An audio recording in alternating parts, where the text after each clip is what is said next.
खूनी कुआं। सीमा गर्मियों की छुट्टियों में अपनी नानी के गांव आई थी।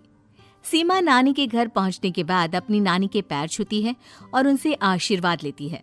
तभी उसकी नानी उससे कहती है, इतनी बड़ी हो गई मेरी सीमा, चल जल्दी से हाथ मुंह धो ले, मैं तेरे लिए खाना लगा देती हूँ।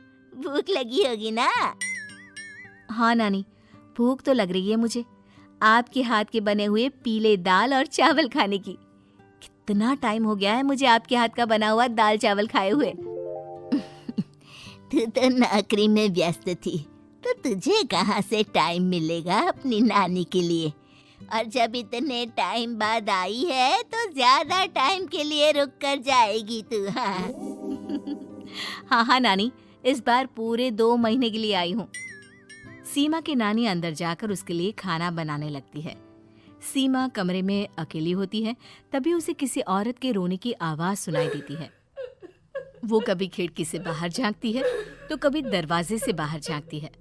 उसे समझ में नहीं आ रहा होता है कि आखिर रो कौन रहा है। तभी नानी खाना लेकर आ जाती है। वो अपनी नानी से कहती है, नानी, कोई औरत रो रही है क्या? मैं जब से यहाँ आई हूँ तब से मुझे यहाँ किसी औरत की रोने की आवाज आ रही है। हे भगवान, कहीं ये वही तो नहीं? बोलो ना नानी। अरे कोई नहीं रो रहा, ये तेरे मन का वहम है। और तू ना अब खाना खा ले, ज्यादा यहाँ वहाँ की बातों में ध्यान मत दिया कर।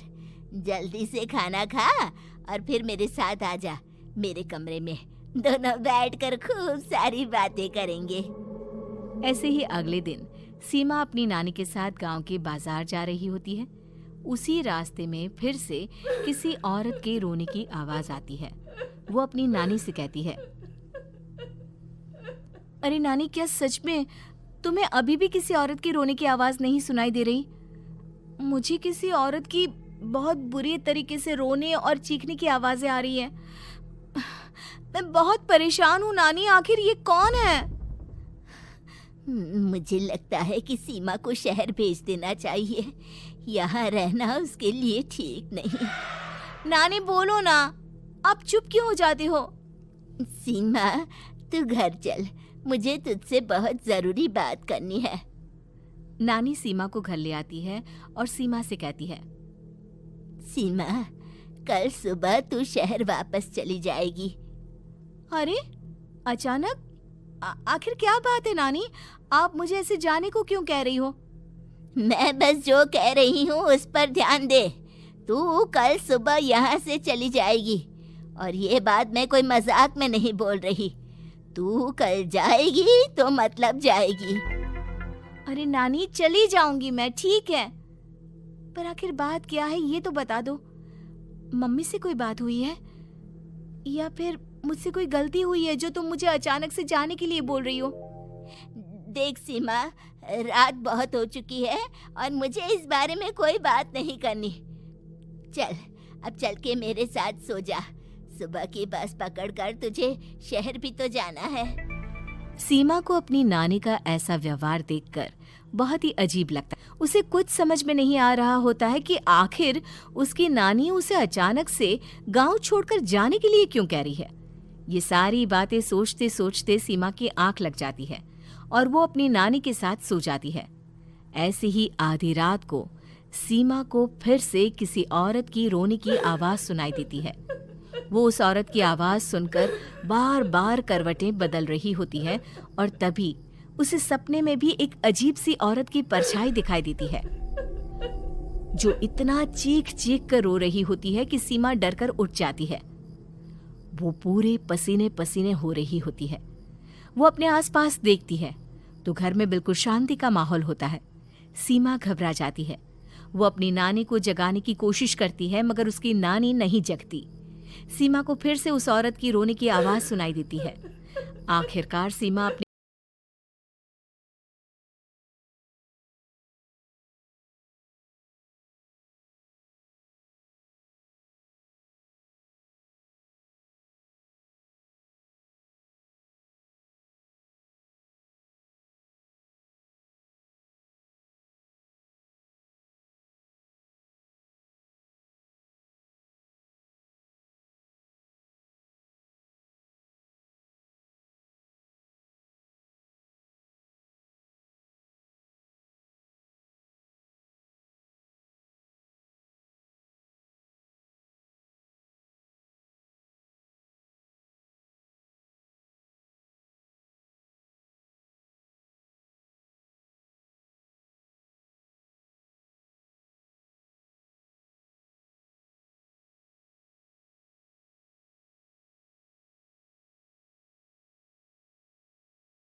मेरी बच्ची, हम आ गए।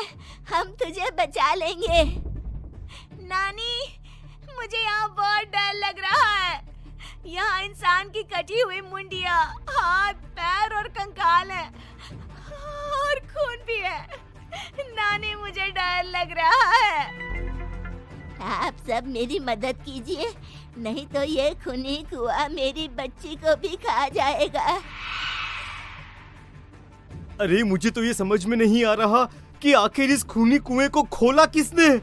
सालों पहले इसको इतनी मुश्किलों के बाद तांत्रिक बाबा ने बंद किया था। अरे पूरा गांव खूनी कुएं के बारे में अच्छे से जानता है, तो कोई भी जानबूझकर तो ऐसा करेगा नहीं।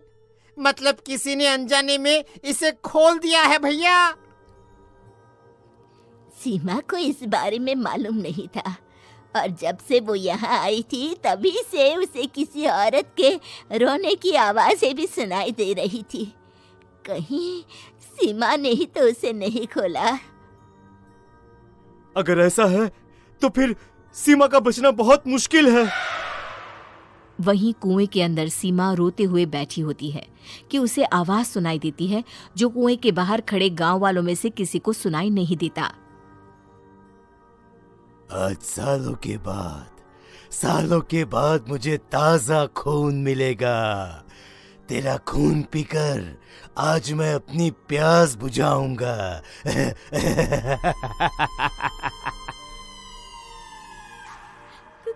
कौन है? मत मारो प्लीज, मुझे जाने दो प्लीज। मैंने किसी का क्या बिगाड़ा है? वो तुझे मरने के बाद पता चल ही जाएगा।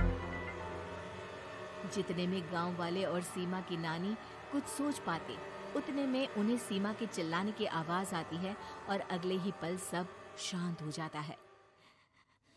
क्या हुआ? सीमा, मेरी बेटी।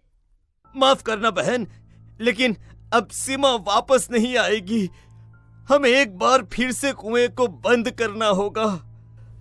गांव वाले तभी तांत्रिक को बुलाकर लाते हैं। एक बार फिर अपनी शक्ति से तांत्रिक बाबा उस कुएं को हमेशा हमेशा के लिए बंद कर देते हैं और वहां एक बोर्ड लगा दिया जाता है कि यहाँ आना मना है।